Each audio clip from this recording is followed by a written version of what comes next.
Assalomu alaykum. Bugun shanba 14-fevral. Onaxon biz mana 10-fevral kuni, ya'ni seshanba kuni o'zaro qo'ng'iroqlashdik. Bugun ya'ni shanba kun ko'rishib, uchrashib, bir suhbatlashamiz deb kelishgan edik. Mana shu munosabat bilan mana ko'rishib, suhbatlashib o'tiribmiz. Endi mana dunyo mutlaq tahlil qilib, bashorat qilib bo'lmaydigan tomonga boryapti. Dunyo bir mana yo'nalishi shundayki, katta urush sari ham boryapti deb odam cho'chib ketadi ayrim vaqt.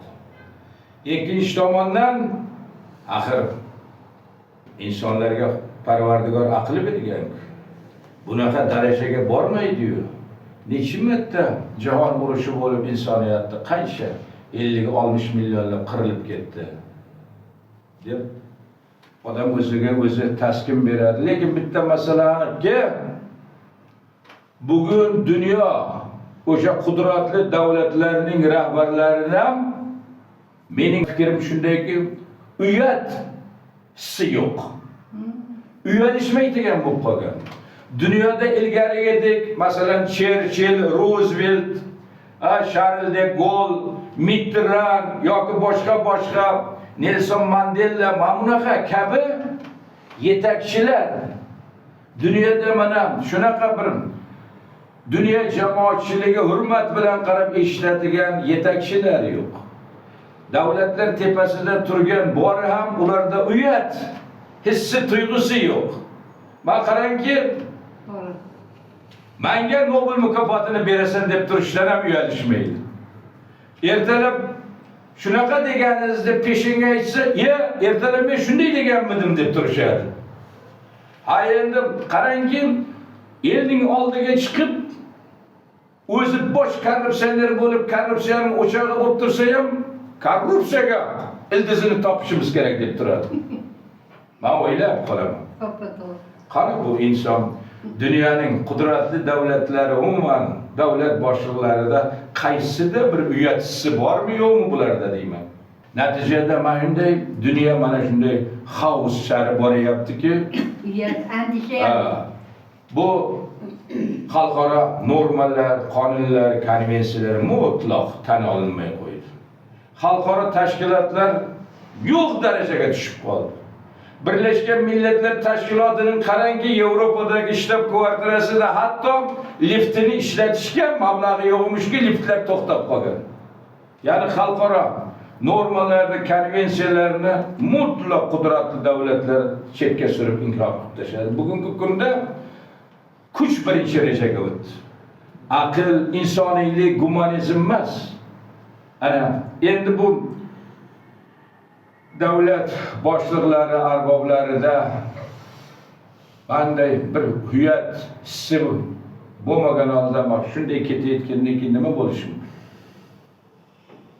Qanday katta urushlar. Mana demokratlar ham o'zlarini, mana yetakchi o'zi demokratiyaning bayroqlari bo'lgan davlatlardagi demokratlar ham xalq ichida bunaqa ishonchlikda o'rni yo'qolib boryapti ularning. Nima qilish kerak shunday sharoit? Biz kichik bir davlatmiz. Mayli, aholimiz jihatidan o'rtacha 38 million aholi dermiz. Lekin biz iqtisodiy qudratli davlat emasmiz. Harbiy qudratli davlat emasmiz. Bunaqa bir davlatmiz, mamlakatmiz. Endi bunday Xudo ko'rsatmasin dunyoda katta bunday urushlar sodir bo'lsa, biz o'zimizni davlat, O'zbekiston davlati davlatchiligi sifatida, millat sifatida saqlab qola olamizmi? Saqlab qolish uchun hukumat, xalq bir mush bo'lish kerak, birlashish kerak, bir yoqadan chiqarib bir maqsad sari intilish kerak. Buning uchun nima bo'lish kerak? Buning uchun mamlakatda adolat bo'lish kerak. Adolat bo'lsa, hukumat bilan xalq birlashadi. Qani shu mamlakatda adolat bormi? Ha, ko'rib turibdiki, xalq mana dod deyapti. Qani adolatga intilgan? mamlakatdagi tabaqalashish, aholining daromadlari bo'yicha tabaqalashishi shunaqa bir farq shunaqa kattarib ketdiki, qo'yavering. Bir havuch mamlakatning boyligi hisob, moddiy boyligi bir havuch odamlar qo'lida to'plandi. Aholining asosiy qismi kambag'al, qashshoqlashib boryapti. Daromadlar bo'yicha o'rtadagi tafovut nihoyatda keskin bo'lib boryapti. Bu oxir oqibatda baribir mamlakatda, jamiyatda mana ijtimoiy portlashlarga sababchi bo'lishi mumkin. Karimov davrida har yili aholining tabaqalashuvini berardi. Qonun eng kam daromadli 10% aholi bilan eng yuqori daromadli 10% aholining o'rtasidagi daromad qancha deb berardi. 7,5 mana bunaqa deb berardi. 10 yildirki bermaydi matbuot. O'rtada jarlik shunaqa. Aholining bir tomonda qashshoqlashuv, xorizorlik, ikkinchi tomonda boylik, zo'ravonlik qanday beryapti. Mana endi onaxon mana so'nggi biz muxolifatdagi 2 marta mamlakatda partiya tuzdik, siyosiy partiyani 6 yildirki siyosiy maydonga kelyapmiz. Yil hisobida 7 yil. Mayli biz parlamentda emasmiz. Korrupsiyalashgan tizim tarkibida emasmiz. Siyosiy partiyalar to'g'risidagi mana qonunda mana aytayaptiki 6-moddasida siyosiy partiyaning ta'sis siyozida tuziladi. Biz 2 marta tashkiliy qo'mita tuzdik. 76 nafar a'zo bo'ldi bir marta, ikkinchi marta 61 nafar a'zo bo'ldi.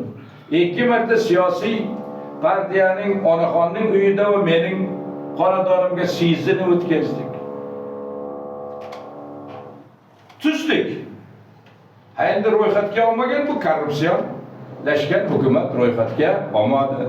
Qonunda belgilangan 20 ming imzo o'rniga 22 ming imzo ham topshirdik. Qanchasini tortib olsa ham, almashtirib qo'ysa ham baribir topshirdik. Qonun talablarini bajardik. Endi mana muxolifat uzoq davrdan beri muxolifatda mana shu faoliyat olib borayotgan, mana shu mamlakatdan quvg'in qilinganlar tashabbus bilan chiqdi.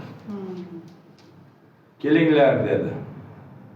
Barcha gina qudratlarni unutib, shunaqa bir birlashaylik deb tashabbus bilan chiqdi. Haqiqatdan ham biz darhol qo'llab-quvvatladik. Chunki gina qudratlarni unutaylik dedi o'sha 80-yilning oxiri 90-yillardagi dedi. Agar o'tmishdagi voqealar bo'yicha yanada tortishib yurilaversa yoki bugungi voqealar bo'yicha nizolashib yuraversa, kelajakni yo'qotadi. Kelajak qo'ldan beriladi. Kelajak barbod bo'ladi. Ana shunda biz qo'llab-quvvatladik. Biz mana har suhbatlashganimizga aytamizki, mana shu qonun doirasida O'zbekistonning konstitutsiyasiga amal qilgan holda birlashishga intilganlarning hammasini qo'llab-quvvatlaymiz deymiz. Hatto aytamanki, bizni tanqid qilib, haqorat qilib yurganlar ham mana shu qonun doirasida O'zbek davlatchiligi, O'zbek xalqining taqdiri yo'lida birlashamiz desa, shularni ham biz qo'llab-quvvatlaymiz deyman. Biz hech kimni o'zimiz uchun dushman hisoblamaymiz. Agar bizning dushman hisoblaganlarni ham do'stga aylantirish yo'lidan boraylik. Eng kamida mana shu loyalni, ya'ni hech bo'lmasa betaraf qilish yo'lidan boraylik. Mayli bizni haqorat qiladimi, biz do'st qilish yo'lidan boraylik deyman. Mana shuning uchun biz darhol mana bu birlashgan o'zbek muxolifati deb tashabbus bilan chiqqandan keyin qo'llab-quvvatladik. Lekin biz aytdik-ku, bizning faoliyatimiz, asosiy faoliyatimiz partiya tuzish. Mana 3-marta e'lon. Biz qo'llab-quvvatlaymiz, mayli bizning partiyamiz tarkibidan o'sha birlashgan o'zbek muxolifatiga vakillarimiz bo'ladi. To'g'rimi onaxon? Vakillar bo'ladi. Lekin biz asosiy ishimiz partiya. U tashqaridagi harakat hech qachon mamlakat ichkarisida kurasha olmaydi. Birinchidan siyosiy partiya bor, harakat bor. Siyosiy partiya bu mamlakat ichida kurashadi, siyosiy maydonda raqobatlashadi, kurashadi, hokimiyatga kelish uchun talashadi va hokimiyatga kelgandan keyin o'zining asosiy maqsadini amalga oshirib boshlaydi. Mana bizning partiyamizning ikki marta tuzgan partiyaning dasturida turibdiki, bosh maqsadi hozirgi yakka hokimlikni faoliyatiga qonuniy asosda chek qo'yish. Hozirgi yakka hokimlik tuzumini qonuniy asosda erkin saylovlar orqali o'zgartirish bizning bosh maqsadimiz partiyaning. Shu yo'lda biz nima deb o'yladik?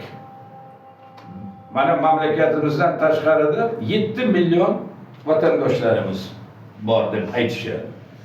Lekin biz partiya tuzish jarayonida o'zimizga yaqin sanoqli odamlardan tashqaridan biz birorta ko'mak olmadik. Ya'ni ko'mak deganda imzolar bermadi, yetkazib bermadi. Kech bo'lsa ham mana shu birlashgan o'zbek muxolifati mana shu tuzilsa, tashqarida xorijiy mamlakatlarda demokratik yetakchi davlatlarning qonun qoidalariga amal qilib, tuzilib, ro'yxatdan o'tib, birlashgan o'zbek muxolifati sifatida qanday tuzilsa, kelgusida mana ichkaridagi biz tuzgan partiyaga yordam beradi. Endi tushunib yetib mumkin bir imzolar yig'ish jarayonida harakat qilib tashqaridagi o'zbek mana vatandoshlarimiz imzosini jamlar endi. Dedik, endi mana siyosiy huquqlarimiz bor. Siyosiy huquqlarimiz bu, birinchidan mana saylovlar erkin, shaffof bo'lishi kerak. Har birini erkin saylovda tanlab saylashimiz kerak yoki saylanishimiz kerak. Ana endi buni mana 35 yildirki bunda erkin saylovga yo'l berayotgan yo'q. Ikkinchi mana siyosiy huquqlarimizki biz mana yurgizayotgan hukumatning siyosatidan olib borayotgan ishidan, masalan mana jarimalarni oshirishidan, pensiyalarni shunday mana kichik miqdorda ushlab turishidan yoki mana yo'llarni ham deylik pulli qilib tashladi parkovkalarni, bu gaz boshqa hokazalar narxini shiddat bilan o'sib borib daromadlar joyida to'xtab tursa, bu kelajagimiz bo'lgan bolalarni hatto suyunchi pulini, bola pulini bermasa, ham shunday sharoitga norozilik bildirishga aqlimi yo'qmi xalq? Tinch yig'ilish qilib, tinch namoyish qilib, tinch piket qilib, baraka topkirlar beringlar bizning bolalarimizni pulini. Bu axir bular ertangi mamlakatimizning kelajagi shularga bog'liq. Bular jismonan baquvvat bo'lib o'ssin, aqlan o'ssin. Bularni ta'minlaylik. Misol, hamday norozi xalq tinch yig'ilishlari orqali, tinch mitinglar orqali namoyish qilish huquqi, bular siyosiy huquqimiz. Buni ham bermayapti.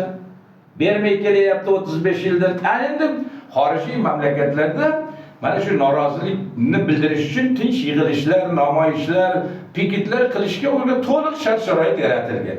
Ana shu vatandoshlarimiz imzodan tashqari mana bunday birlashsa, tashqaridagi bizga ichkaridagi adolatsizlikka yoki mana partiya tuzishimiz jarayonida ne qilmishlarni qilmayapti bu Mirziyoyev hukumati, kuch ishlar tuzilmadi.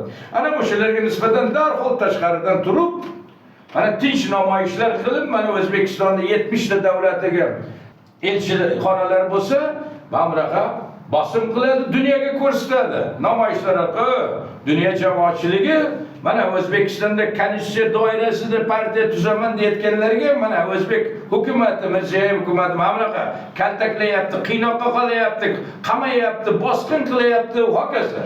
Darhol mana ko'rsatish kerak dunyoga. Endi dunyo jamoatchiligi O'zbek hukumatini ta'sirini o'tkazadi, xalqaro tashkilotlar aytadi, nega sinlar? Nimaga? Xalqaro, hatto mana konvensiya normalarida imzolab ratifikatsiya qilgansanda nimaga? Ha, fuqarolaringga o'sha qonunlar doirasida partiya tuzishga nega ularni kaltaklaysan? Nega qamaysan? Nega qiynoqqa solasan? Nega urasan? Nega binolarni tortib olasan? Nimaga ularni qurshovga olib tashlagansan deb. Mana bunday qiladi, mana bunday qilish kerak. Men aytdikki, ular tuzilsa, mana media markazlar, televideniya markazlari tashkil qiladi, turli tillarda. Mana ichkaridagi adolatsizliklarni yoritsin dedik. U yerda har xil mutaxassislarni, o'sha yuristlarni, boshqalarni jalb qilib, xalqaro tashkilotlarga, boshqalarga petitsiyalar tayyorlasin. Mana bundaylar orqali bizga yordam beradi dedik. Ana shunday qilib biz qo'llab-quvvatladik. Hatto biz mana dastlab mana bunday tashabbus bilan chiqilganda nima dedi? Yaxshi ma'noda aytgandir. Bizga yo'l bermayotganligi nuqtai nazardan aytdi deb hisoblayman. Lekin bitta joyi borki, tashabbuskor nima dedi? Alloh qilib yetakchiligidagi partiya 1 marta o'rindi, 2 marta o'rindi, yana 5 o'rinami, 10 o'rinami hukumat ro'yxatga olmaydi bularni endi dedi. Ular qaror berib bo'lgan shekilli dedi. Shuning uchun mana biz degan ma'noni berdi. Buni yaxshi ma'noda aytdi degan fikrdaman. Lekin buning tevaragida boshqa fikr ham kelib chiqishi mumkin-da. Endi biz mana shu yerda aytishimiz kerakki, hukumat, Mirziyoyev hukumati yo'l bermasligi mumkin. Lekin biz kurashni to'xtatmaymiz. 2020-yilda biz e'lon qilganimizda muxolifat desa odamlar cho'chiradi. Ko'plar dushman deb qarardi. Bizning g'oyamiz mana shu tuzumni, yakka hokimlikda avtoritar rejimni qonuniy asosda o'zgartirish desa qo'rqib ketardi. Bular tuzumni o'zgartirmoqchi deb. Bugun mana ijtimoiy tarmoqda aksariyat aholi muxolifat kerak, muxolifatsiz rivojlanish bo'lmaydi, muxolifatsiz korrupsiyani jilovlab bo'lmaydi, muxolifatsiz mamlakat rivojlanmaydi deyapti. Shunday sharoitda axir muxolifat kerak deyapti. Endi mana qarang, hozirgi barcha azob, uqubat, zulm, yolg'on, korrupsiyaning sababi tuzum deyapti, yakka hokimlik deyapti. Hokim barcha hokimiyat bitta odamning qo'lida deyapti. 38 million aholining, xalqning taqdiri bitta odam qo'lida qolgan deyapti. Hokimiyat taqsimlanmagan deyapti. Bu Oliy Majlisi ham qo'g'irchoq, sudlari faqat bu yakka hokimlikka xizmat qiladi deyapti. Prokuroriyu boshqasi hammasi korrupsiyalashgan deyapti. Bu tuzumni o'zgartirishimiz kerak deyapti. Bizning g'oyamizga keldi. Biz shuni aytyapmizki, bu tuzumni qonuniy asosda, qonunga, konstitutsiyadan chiqmagan holda partiya tuzamiz, ro'yxatdan o'tamiz, siyosiy maydonga chiqamiz, raqobatlashamiz, xalqqa g'oyamizni, qanday mamlakatni rivojlantirishni, qanday qilib ish o'rinlari yaratamiz, qanday qilib xalqni yetarli daromad beradigan ish o'rinlari bilan ta'minlaymiz, qanaqa qilib qashshoqlikdan chiqamiz, qanaqa qilib kambag'allikdan chiqamiz, qanaqa qilib 7 million tashqaridagi farzandlarimizni ichkariga olib kelamiz, shular kuch-quvvatini shu mamlakatning taraqqiyotiga sarflaydigan qanaqa qilib sharoit yaratamiz, milliy boyliklarda qanaqa qilib xalqning ulushi, har birining ulushi bo'ladi, bolalarimizni qanaqa qilib kamol toptiramiz, o'qishlarni qanaqa qilib bepul qilamiz, ularning jismonan rivojlariga qanaqa qilib mablag'lar ajratamiz. Bularning o'zi xorijga davolanib kelaveradi, lekin mamlakatimizda o'zidan ta'limni, sog'liqni saqlashni qanaqa qilib rivojlantiramiz? Hammasini qanaqa qilib aholi o'rtasidagi keskin daromadlar taqsimlanishini qanaqa qilib me'yorida olib boramiz? Hammasini mana programmamizda bor. Mana shularni orqali qanaqa qilsakki mamlakatda adolat bo'ladi? Adolat degani bu qonun oldida hammani bir xilda javobgar va teng bo'lishi degani. Qonun hammaga bir xil bo'lishi kerak. U prezidentga ham, uning kuyoviga ham, qiziga ham, ayoliga ham, qarindoshiga ham, hammasiga, menga ham, cho'ponga ham bir xil bo'lishi kerak. Mana bu adolat degani shu bo'ladi. Qanaqa qilib erkinlik ta'minlanadi? Erkinlik qonun doirasida erkin bo'lishi kerak odamlar. Hamma bir xilda. Mana maqsadimiz hokimiyatga kelib, mana shunday jamiyatni qurish. Shu yo'lda Ana endi albatta Birlashgan O'zbek muxolifati tashabbus qilganda bizni endi ro'yxatga olmaydi. Biz uringanimiz befoyda oladi. Majbur oladi. 20-yilda bizni tengsimadi. Yanchib tashlaymiz dedi. Qaysi kuni ham aytdim. Ha bugungi kunda aholining 95% muxolifatga aylandi. Ko'rib turibdi hukumat. Ha, bu to'ssa ketaversa aholi bu kuch, xalq bu dengizdir, to'lqindir, kuchdir deb harbiysizga aytmagan. Yana bitta masala borki, ayrim muxolifatchilar O'zbekistonda deyapti, 30 yildirki, 35 yildirki yoki falan yildirki muxolifat bo'lmagan, bundan keyin ham bo'lmaydi deyapti. Agar bu muxolifatchilar O'zbekiston parlamentida muxolifat mana 30 yildan beri yo'q desa to'g'ri. Mana bu korrupsiyalangan tizimda rasman tarkibida mana bunday muxolifat kuch yo'q desa bu to'g'ri, lekin mamlakatda muxolifat bor. Biz 2 marta tuzilgan partiyamiz. Biz muxolifat. Baraka topqirlar, bir ijtimoiy tarmoqqa qarab ko'ringlar. Endi axir bu shuncha imzolarni tortib olganim bilan shuncha kaltaklab imzo berganlarni hammasini tergov qilib ishdan haydab qamab olgan bilan baribir 22 ming imzo berdi-yu. Adliyaga topshirdik. Nima bu muxolifat emasmi bu 22 ming? Kuch emasmi bu rasman topshirganimiz? Undan oldin qancha topshirdik? Endi qanaqasiga? Mana hammasi menga aytib turasiz. Mana men ko'chaga chiqsam ham, bozorga borsam ham, ayniqsa sudlarga chaqirganda sudlarga borsam, avtobusga chiqsam ham yugurib odamlar keladi. Domla, biz tayyormiz, qachon e'lon qilasiz deb. Mana sizlar ham aytib turasiz. Mana bu bir so'roq. Ana Ohangaronga bordim dedingizmi? Ohangaronga boribdi avtobusga. Hammasi siz shumi? Bo'ldi sizlarga biz yo'lsamiz deb pul olmaymiz yo'l haqini ham. Yo'q, sizlar misol menga gapirib beryapti. Hamma ulug'lab, hamma uyiga mehmonga chaqirib, qachon boshlaymiz? Xorazmga borib keldi. Yaqinda. 1 oy bo'lib keldi. Endi qo'yingki, bu qo'ldan qo'lga tegmay menga ko'rsa, hamma tayyormiz. Qachon boshlaysizlar deb mana. Hammamizga shunday qilyapti. Mening uyimga Hammasi tez kelib turadi. Mana kecha oldin kun sim bir qaytib borsam, kelin telefon beryapti. Farg'onadan keldi. Qanday yo'g'ingizda telefonni berib ketdi. Imzolar bermoqchi bo'ldi. Kechqurun suvonaga bosiladi, olsam, keling desam, imzo bergan ekandim deydi. Mana bu bozorga borsak, savdosini to'xtatadi. Qachon? Pardani ochasiz deydi. Avtobusga ko'proq yuraman mashinalarimizda. Hammasi nimamday shunday sharoitga tushirganligi uchun.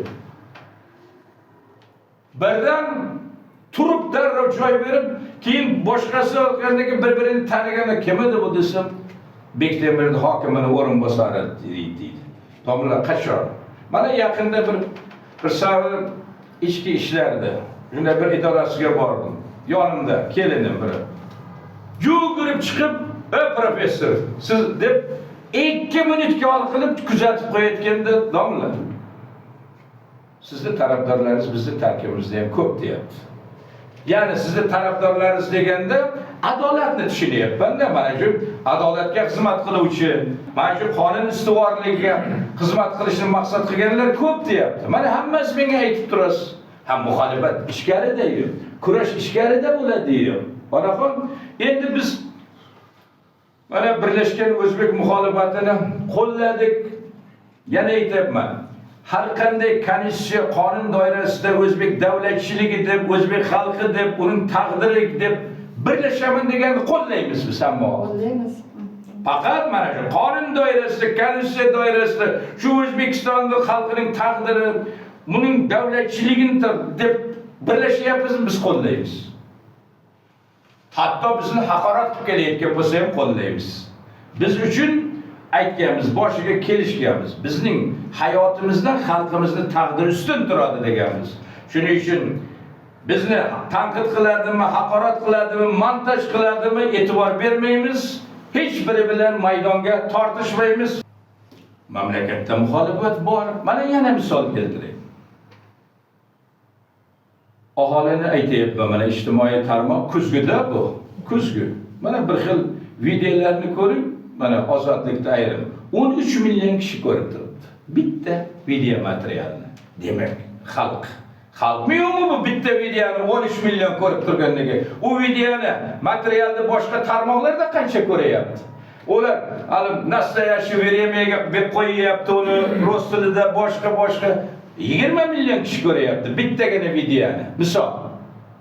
Mana hukumat yana biz muxolifatligimizni isboti shuki, Mirziyoyev prezidentlikka o'tirganiga 10 yil bo'lyapti. 10 yildan beri bitta partiya tuzilmadi.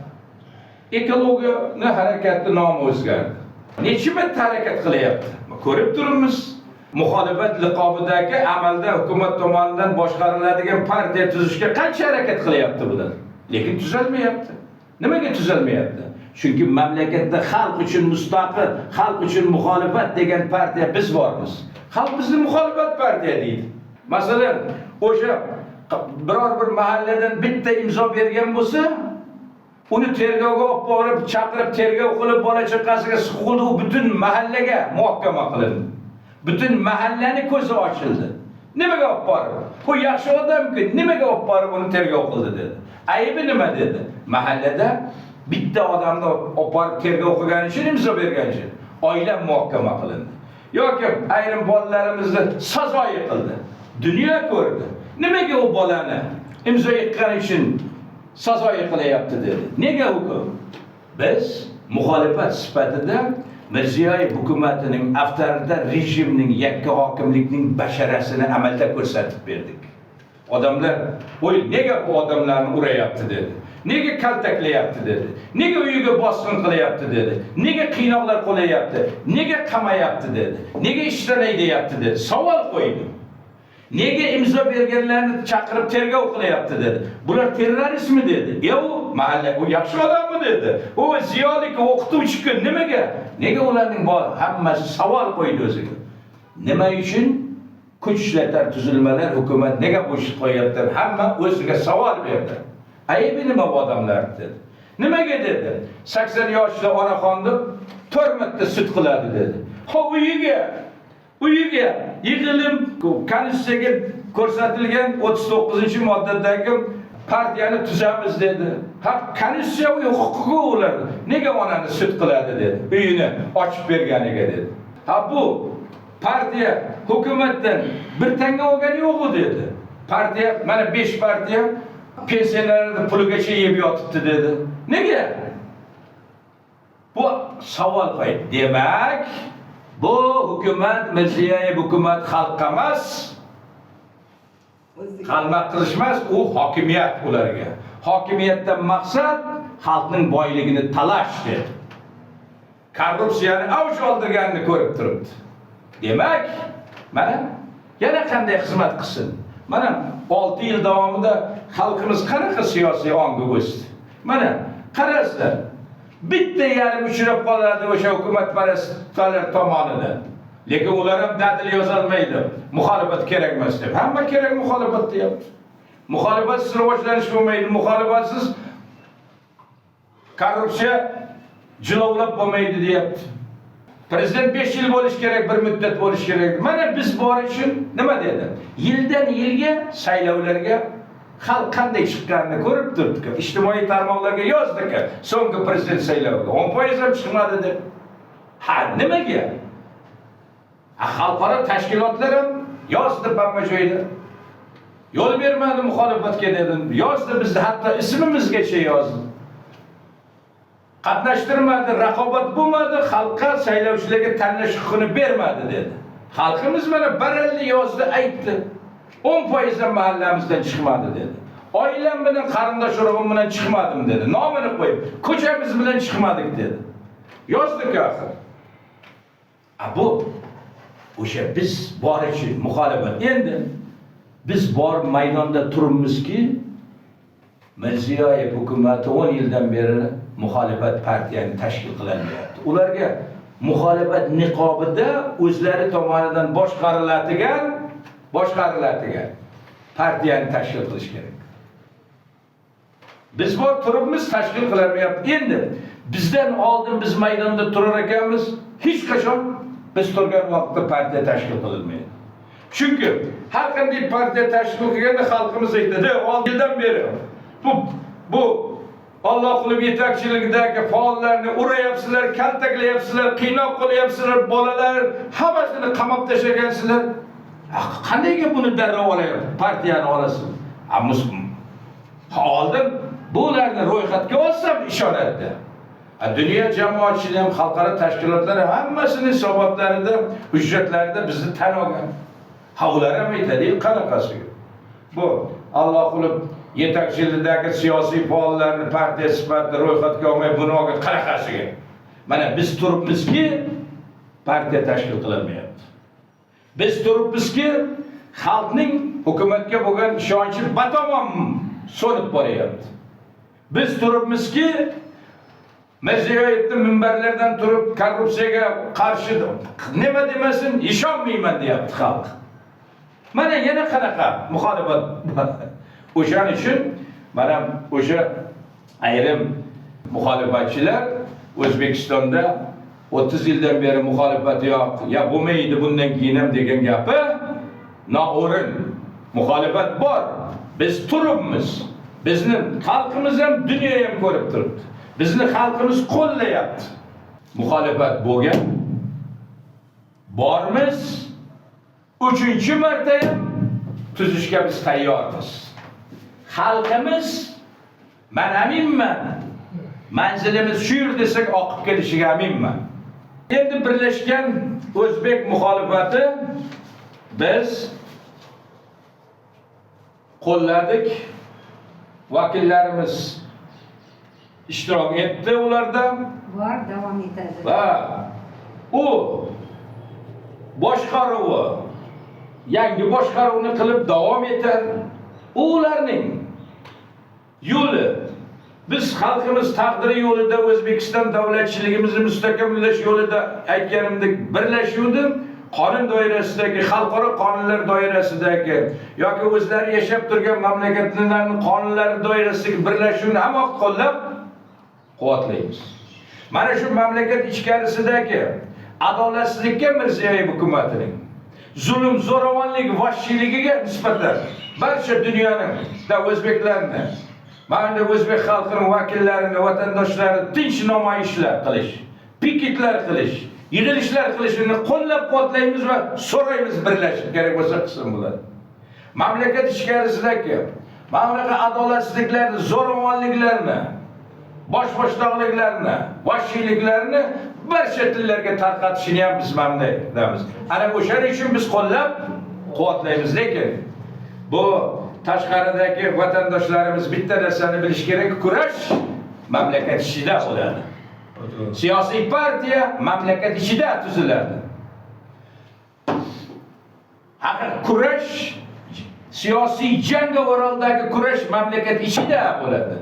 Hokimiyat uchun kurash mamlakat ichida bo'ladi. Bu yakka hokimlikni tugatish uchun, qonuniy asosda tugatish uchun kurash mamlakat ichida bo'ladi.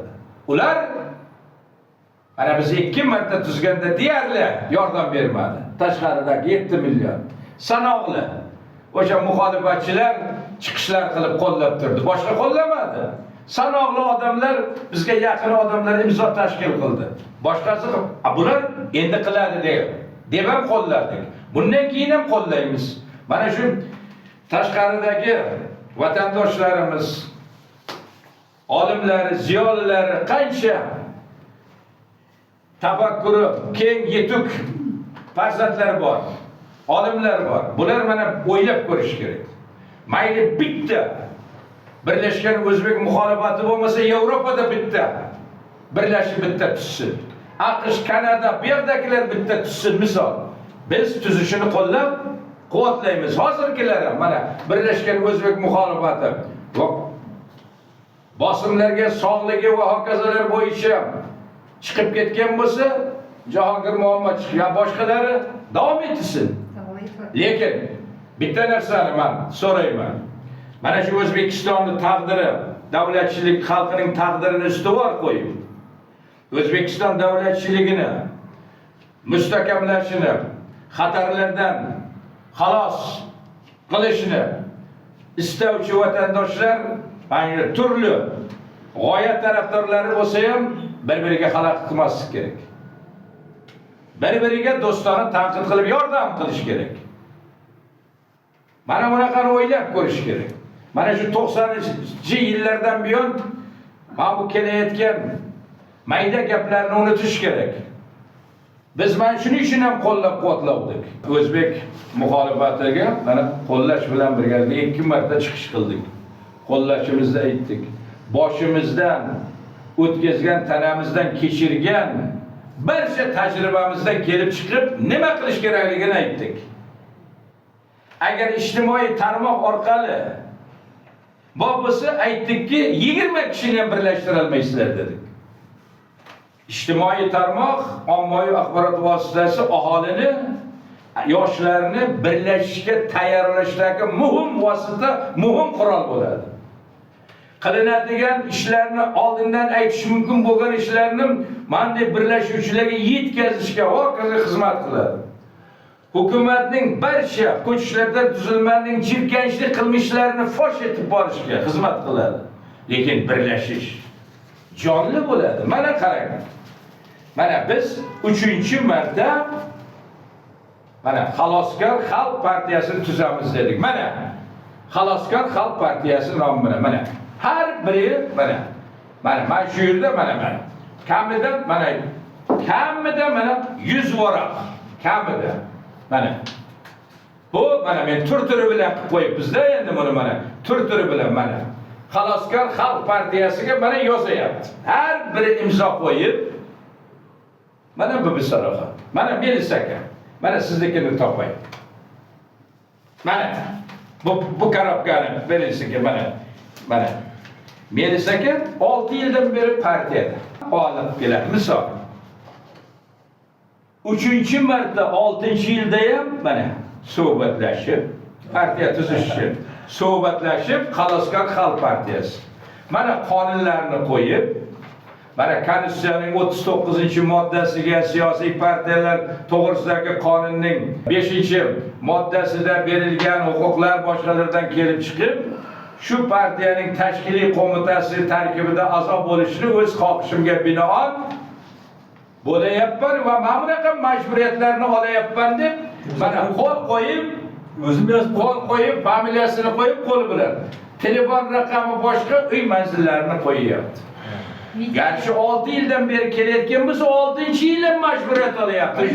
Qilinuvdi shaklda hal tutasiz. Mana xuddi shunday mana. Men bu yerga qaysi viloyatlarni alohida qilib, shahar boshqa yoki o'zimizda azaldan kelayotganlarni alohida qilib qo'yibman. Mana hammasi o'sha. Bizda birlashuv haqiqiy maydonda va 6 yildan beri kaltaklar tagida sinovlardan o'tgan bo'lsa, mana 3-marta tuzganimizda ham yana majburiyatlar olib qo'l qo'yyapti. Mana moqta barapa. Qo'l qo'yyapsiz emas. To'g'rimi yo'qmi? Mana biz har bir harakatimizni maydonda qonunga qo'shsiz, Konstitutsiyaga itoat etgan holda va har bir harakatimizni rasmiylashtirib mana deyapmiz.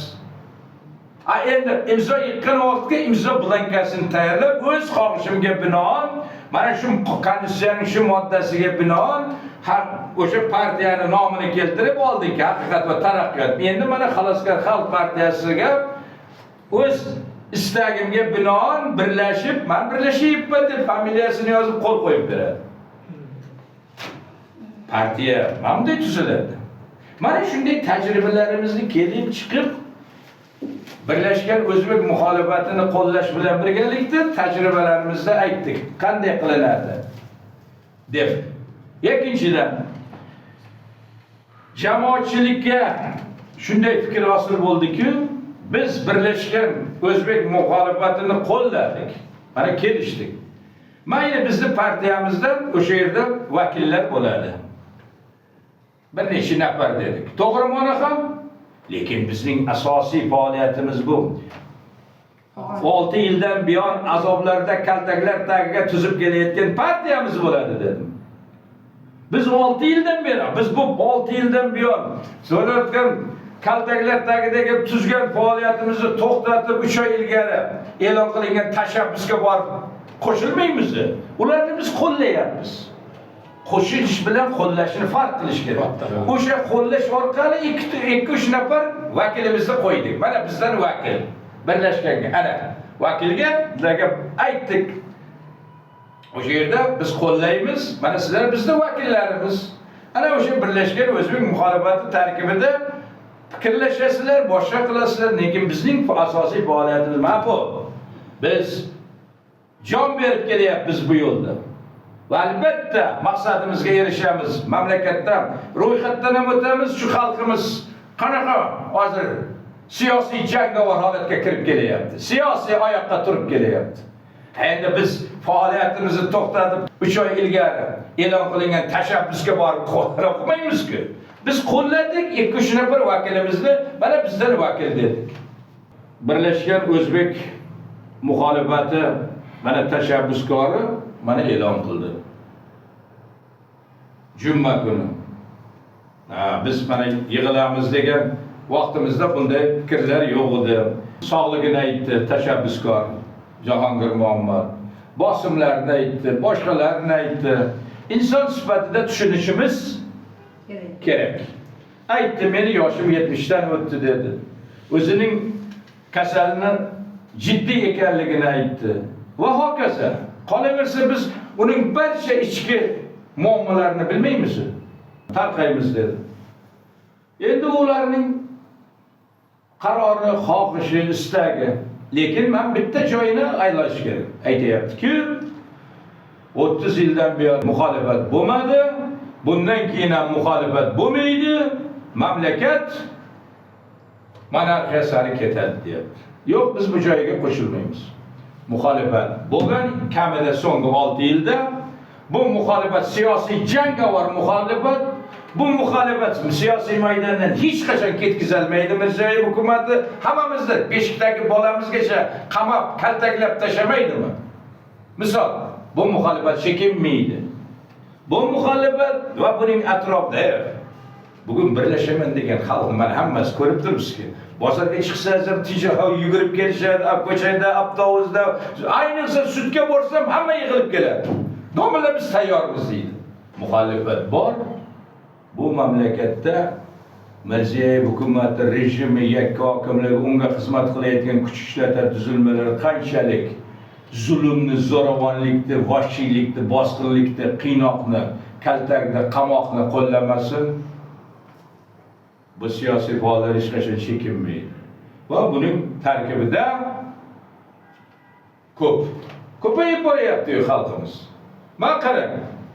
Ko'chada, ko'yda, taksida, bozorda, to'yda, yig'inda hamma joyda ochiq gapiryapti xalq hozir. Ochiqchasiga tanqid qilyapti. Bundan 4-5 yilda shunday tanqid qilalarmidi? Tanqid qilyapti. Bular qamaganminan chiqaveradi, tanqid qilaveradi. Muxolifat bor, mana isboti. 3-marta siyosiy partiya tuzishga, mana har biri bo'lim, mana har biriga mana shuncha faollar tashkiliy qo'mitaga tap-tayyor turibdi. Mana hamma qo'l qo'yib, mana majburiyatlarni olib, mana biz hamma narsani rasmiylashtiramiz. Men kim mana o'sha 3-marta Xaloskor Xalq partiyasiga imzo yig'ishni e'lon qilganda tashkiliy qo'mitaga kimlar bo'ladi deb bilmaymiz, hamma narsa tayyor turibdi. Mana hammasi bu yer manzilini, telefonini hammasini berib qo'yibdi viloyatlardan ham.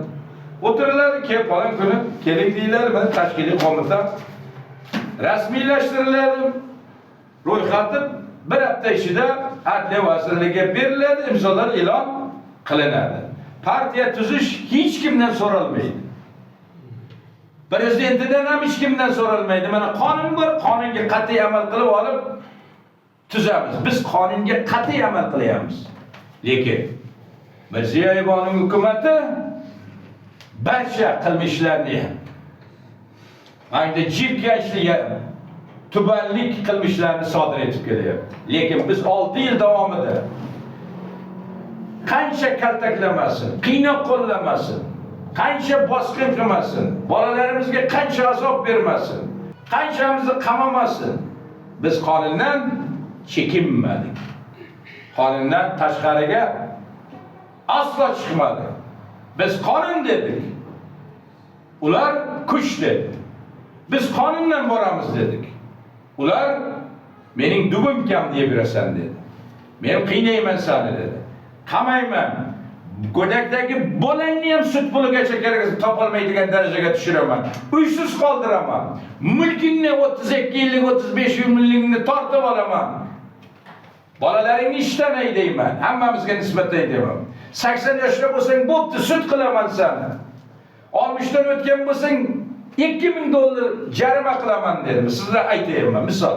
Hamma shunaqa qil. Mana kim qilmish sodir etyapti? Biz 6 yilda qonundan chiqmadikmi? Hech qachon qonundan chiqmaymiz. Bizning yo'limiz nozo'ravon yo'l. Bizning yo'limiz konstitutsiyadan chiqmaslik, qonunga qat'iy itoat etish yo'li. Mirziyoyevning yo'li qanday yo'l?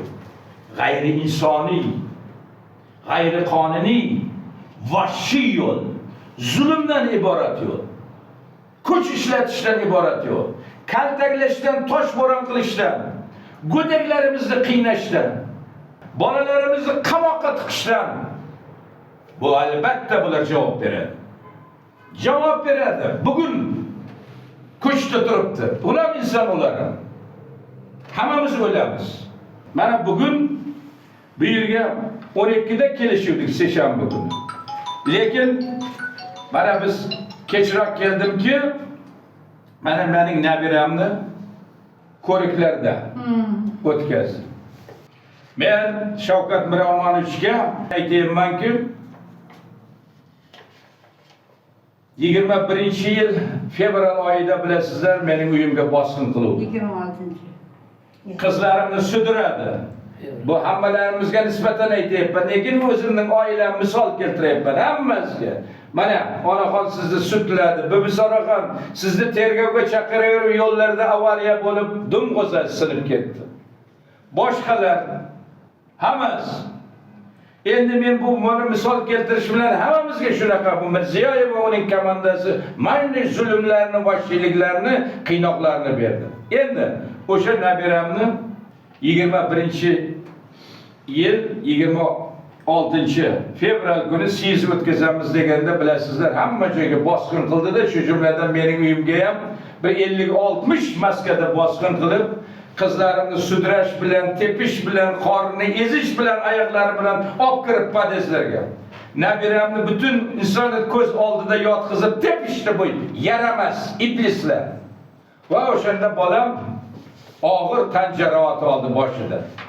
Va bu 7-shahar shifoxonasining mana ma'lumotnomasi. O'shanda uzoq muddat больницаga qolgan. Mana bu boshi og'ir jarohatlangani, mana hammasi. Ana endi mana shu bunga bezovta qilib boshladi, yanada og'ir. Mana bu mamlakatimizda va dunyoning ko'plab davlatlarida mashhur professorning xulosalari. Mana muhrlari, familiyalari, ismlari. Mana bu qarazlar, mana bu yaqindagi. Va bolamga mana Sharqmas professor ismi sharifini o'qish. Mana qarab ko'ring. Hamma taniydigan mashhur dunyoda. Mana shu 21-yil 26 fevralda bolamni bu Mirziyoyev va uning qudasi, amdasi, komandasi uyimning oldida tepib boshini qilganda mana asoratlari qancha og'ir. Bolam qanday holatda? Ko'pchiligimizni ham bolamizni shunday tushirdi. Imzo berganlarni ham bular shunaqa qiynoqqa soldi.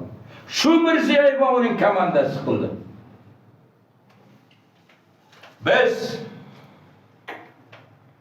partiya tuzish yo'lida faqat qonun yo'lidan kelyapmiz. Konstitutsiyadan zig'ircha chiqmadik.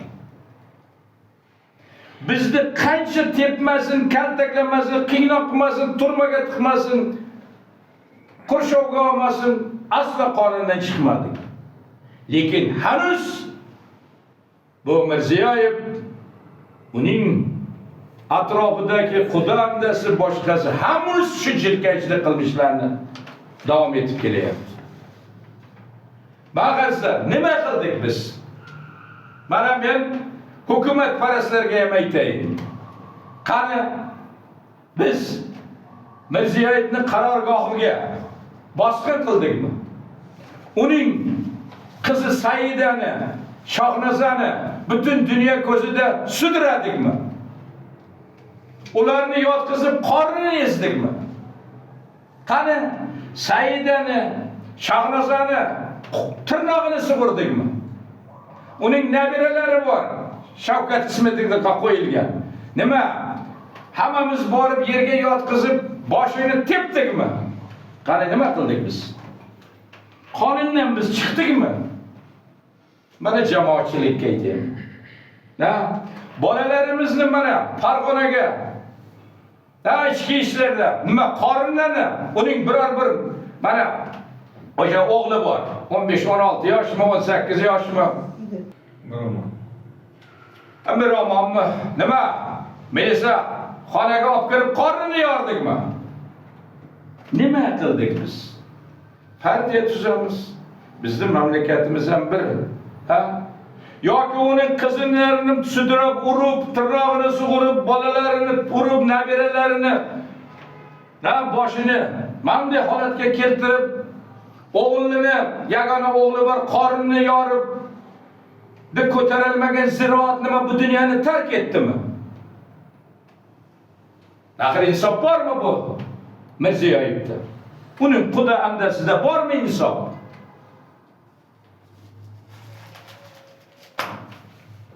Bu qanaqasi? Insof bormi sizda? Mirziyoyev. Qani ayting. 80 ga kirib sudladilaring 5 marta. Tergovga nima qildi? Bitta imzo faollik qilib, imzo yig'ishga boshchilik qildi, viloyatlarga borib. Chaqiraverib, dumg'osasi yo'lda sindi. Boshqalar, Sunnat aka bor, 80 ga kirgan. Ursa yig'lamaydi. Qiyni qisosin dod demaydi. O'sha yerdagi nabirasi qatori 15 sutkaga tiqib qamab, uni yuragini yesib o'rgani vatan xoinisan debdi. Vatan xoinisanlar. Bu Mirziyoyev qasamyod qilib nima degan? Shu o'zbek xalqini aytayapti. Jonini, sha'nini, or-nomus, qadr-qimmat, obro'yini, mulkini, avlodlarini, jonini asrash, tajovuz qilmasligini kafolatiman deyapti. Insof bormi? Shavkat Mirziyoyev mana bu shu oydagi xulosani beryapti. Senlar urasanmi, qiynaysanmi, kaltaklaysanmi, qilmaysanmi bizga? Nima qilasanlar bizning go'dak bolalarimizni shu holatga keltirib? Senlarda insof bormi? Nega buncha vahshiysizlar? Nega bunaqa zulmkorsizlar? Qani birlashgan o'zbek muxolifati? Qani biror joyda birorga bir tola sochiga tegishdimi? Uni qarangki, hammani ko'tarib voy ijtimoiy tarmoqdagi haqoratni qarang onaxon. Go'yoki u haqorat qilayotganda odam tuxmagan, ona tuxmagan ularni. Qiz, sen hukumatsan, qanaqa uni eshitib o'tiribsan? Qanaqa so'kayapti? Xo'p, o'sha birlashgan o'zbek muxolifatining tashabbuskorlari agar g'ayriqonuniy harakat qilgan bo'lsa, qonun bo'yicha, xalqaro qonunlar bo'yicha chora ko'r. Sening davlatingni vakolat bo'lmasin, mana davlatlararo hujjatga ko'ra nima qilasan ularni? Onasidan tortib go'rga 50 yil oldin, 30 yil oldin go'rga kirib ketgan onalarni, senlarni ona tuxmaganmi? Senlarda insof bormi, vijdon bormi? Senlerine üye tuygusu yok. Bitta davlatingning. Davlat bizniki, sen hükümetsen. Qarangki qanaqa ona. Bu og'zidan chiqiyor. Yo endi ijtimoiy tarmoqqa bunday kirganingda lip etib chiqib keladi-da. Shuning uchun men o'zini muxolifatman deyotganlarga ham aytib qo'yay. Muxoliflar bor, muxolifatchilar bor. Mana biz so'nggi safar 22 ming kishi birlashgan partiyaning muxolifatchimiz.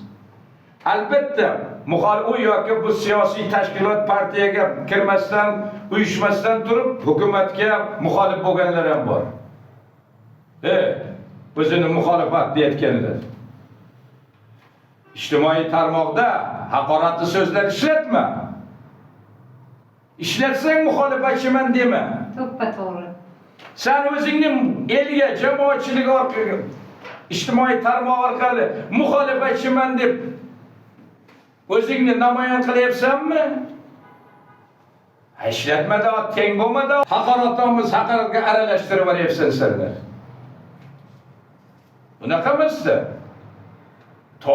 Endi chidada endi mayli so'ksin. Sening bu Mirziyoyev mana bunaqa qilib go'daklarni, hammamizni go'daklarini mana bunaqa holatga tushirib turgandan keyin bu noinsoblar.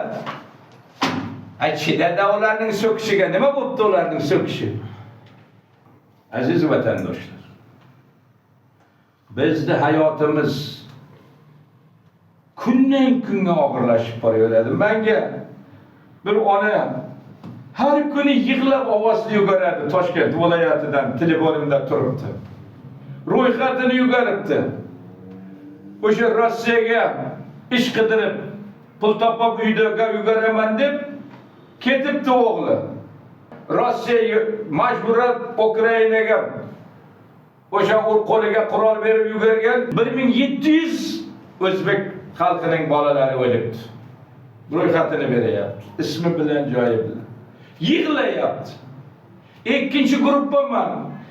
Bolasi o'lgandan keyin ayoli ikkita nabirani qoldirib boshqa yerga ketib qoldi. Qani hukumat deyapti. Hukumat aybdorsan.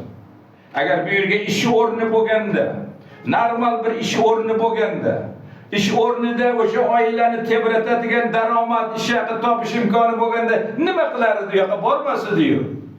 Senlar mamlakatda 77 milliard dollarga qarz olgan, qayerga ketdi bular? Nima qilib o'tiribsan senlar? Mana yana qaytarib aytaman. Biz nima aybimiz bor bizda? Biz nima aytayotgan bo'lsa, qonundan chiqmaymiz deyapmiz. Qonundan chekinmasdan partiya tuzamiz deb tuzdik. Tuzumni o'zgartiramiz deyapmiz. Lekin qonun yo'li bilan deyapmiz. Nozo'ravon yo'l bilan deyapmiz. Sizni boshchiligingizda nima qilyapti? Nega bizning go'daklarni mayib mashruq qilasanlar? Meni qamoqdagi o'g'lim Ali Shohzod Alloqulovning o'g'li Shozamon 6,5 yoshda bog'chaga boradi. Doda dedi 13 yanvar kuni. Ertaga meni bayramim, bog'chaga borasiz dedi. O'g'il bo'ladi. Xo'p dedim. Keyin aytib, oq ko'ylak kiyasiz, galstuk taqasiz, kostyumga xo'p dedim. Men aytdim, boray dedim. Bordim. Borsam, bir 3 ta harbiy kiyimdagilarim bor ekan yigitlar. Yigitlar bilan yonma-yon o'tirib so'rasam, qarovul qo'shinlaridanmiz dedi. Keyin bolalar shunaqa bir ijaraga olgan, shunaqa chiroyli kiyimlarda harbiy kiyimini kiydirganki, havasing keladi. Albatta tabrikladim. Tabriklagandan keyin bolalar o'sha tayyorlagan dastur programmasi bo'yicha o'sha she'r aytish, ashula aytish, harbiy mashqlarni ko'rsatishga o'tdi. Shunaqa beg'ubor bolalar, 6 yoshli, 6,5 yoshli bolalar. Shunaqa etlarim, shular bularni ko'rib ham quvonib, ham mamlakatning aholini, bular sharoitini borayotgan yo'lni ko'rib, ichimdan silkitib turdimda. Keyin Oxiri men aytdim mana shu yerdagi bog'cha mudiralari boshqalariga men aytdim bu bolalarni hammasini bir bunday bir mening oldimga shunaqa bir to'planglar men bir ikki og'iz qaytadan tabriklamoqchiman dedim. Shunday qilishdi va men aytdim hurmatli safdorlar, serjantlar, zobitlar, generallar va oliy bosh qo'mondon Shavkat Miromonovich dedim. Meni tabriklayman. Va mana bu beg'ubor bolalar uchun dedim. Yashash kerak dedim. 10 ta jon bo'lsa ham berish kerak bu beg'ubor bolalar uchun dedim. Nimaga bunday dedim? Chunki o'sha dasturida bu bolalar aytdiki, mana masalan shunaqa bir ashulasini aytdiki, men ham katta bo'laman, o'zim kuchga to'laman, yurtboshimga, yurtimga sodiq o'g'lon bo'laman dedi. Ana o'sha yerga she'ri menga ta'sir qilib ketdi. Bu beg'ubor bolalar yurtboshimga va yurtimga, oldin yurtboshimga deyapti. Mana shunday qildimda men aytdim, ey beg'ubor bolalar, go'dak, bolalar qaysi prezidentga bular sodiq bo'layapti dedim. Demak, bu beg'ubor bolalar sodiqman deyotgan prezidentdan o'zbek xalqiga va konstitutsiyaga xizmat qilish kerak dedim.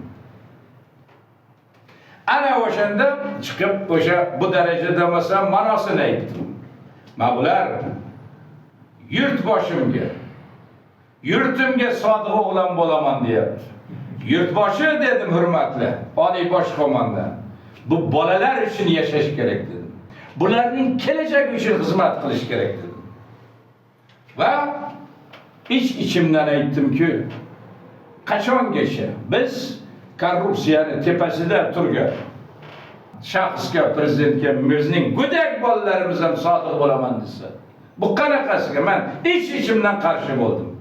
Lekin mening nabiramga o'xshagan jangchi bolalar, men ham katta bo'laman, o'zim kuchga to'laman, yurtboshimga, yurtimga sodiq o'g'lon bo'laman deyapti. Bu beg'ubor bolalar. Siz nima qilyapsiz? Mamlakatda korrupsiyani avj oldirib yubordingiz. Zulm, zo'ravonlik cheksiz bo'lib ketdi. Bolalarimiz ish qidirib minglab o'lib ketyapti. Turmalarda umri xazon bo'layotganini qo'yavering. Siz nimaga sizning bu Saidadan tug'ilgan, Shahrozadan tug'ilgan bolalaringiz o'sha bolayu xalqning bolalari ichi 1700 urushda o'sha majburan borib mayiti qolib ketayotgan bu o'g'lonlarning go'dak bolalari bo'lamasmi? Nega mening nabiramni kelib urdilar dunyoga? Nima aqllaring bor Mirziyoyev? Men ovozim ko'tarilganda men o'zimdan tashqi chekka chiqmayman. Lekin bu bisoraxon hayot shunaqa. Qanaqa qilib nima deysam bu prezidentga? Menga mana ko'rdilaring. Mana shu oyga xulosa beryapti ahvoli bo'yicha. 21-yil 26 fevraldagi bu Mirziyoyevning yuborgan bu qattollari, vahshiylari mana urib tepganligining asorati chiqib kelyapti deyapti. Siz o'zbek xalqining bolalarini xor qildingiz. 7 million darbadar bo'lib yuribdi. Siz qarzga botirib tashladingiz bu mamlakatni. Qancha ish o'rinlari yaratsa bo'ladi. Men ham o'laman, siz ham o'lasiz. Sizning atrofingizdagi ham o'lasiz. Bosh prokuror Ne'matilla Yo'ldoshev, DXX raisi oldingisi hozirgi Bahodir Qurbonov va Aziz Chiqayev, ichki ishlar oldingi Bobojonov va hozirgi Aziz Toshpo'latov, hammalaring vaqti keladi javob berasizlar. Qonun oldida javob berasizlar. Men millatga aytmoqchiman. Millatimiz, xalqimiz o'ta xarob bo'lib qoldi. O'ta qalloq, qashshoq, g'arib, erksiz huquqsiz holatga tushib qoldi. Biz bunday holatda millat sifatida yo'qolib ketishimiz mumkin. Shuning uchun men bundan bir necha yil ilgari takrorlaganimni yana keltiraman.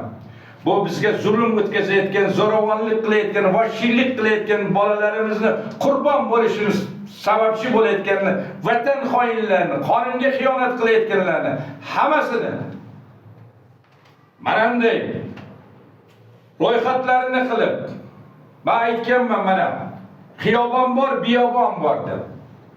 Xiyobonda millatning asl xizmat qilgan mard, qahramon o'g'lonlari, qizlarining ismi sharifa joylashib shunaqa gulzorlar bo'lib, ziyoratxonalar bo'lish kerak. Boshqa bir joyda biyobon ham tashkil qilish kerak. Biyobon deganda cho'li biyobon aytiladi. Uch biyobonda saksovul va ilonlar, kasatki, mavlar bo'ladi. Ana o'sha yerda vatan xoinlarining alohida ismini yozish kerak. Qonunga xiyonat qilgan. Sudlarni alohida xoin, xiyonat qilgan millatiga, qonunga deb yozish kerak. Qonunga xiyonat qilgan. Ichki ishlar prokuratura millat yozish kerak. Mana joy tashkil qilishimiz kerak.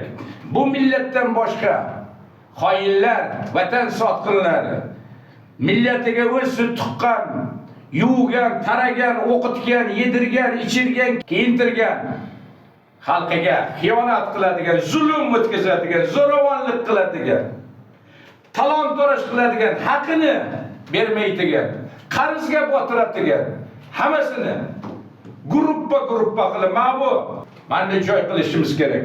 Xoinlar, sotqinlar, xiyonatkorlar biyoboni deb. Men buni ilgari aytganman. Shunday yo'l bilan millatimizni tozalashimiz, tetiklashtirishimiz, sog'lomlashtirishimiz kerak. Hozir millatimizga, xalqimizga, o'g'lonlarimizga mana xiyonat qilayotganlar, zulm o'tkazayotganlar, zo'ravonlik qilayotgan xalqni rizqini qiyayotganlarni, qarzga botirayotganlarni, darbadar qilayotganlarni hammasini fosh qilib borishimiz kerak. O'lganda hatto janoza o'qiganda ham qanday odam edi deganda odamlardan nido chiqmasin. Bulardan keyingi qoladigan avlodlar kerak bo'lsa vijdonli avlodlar bo'lsa nafratlasin. Vatan xoinlarini, xalqqa zulm, zo'ravonlik qilganlarni, vatan xalq o'g'lonlarini qurbon qilganlarni familiyasini ko'rib ezilsin avlodlari, nafratlansin ajdodlaridan.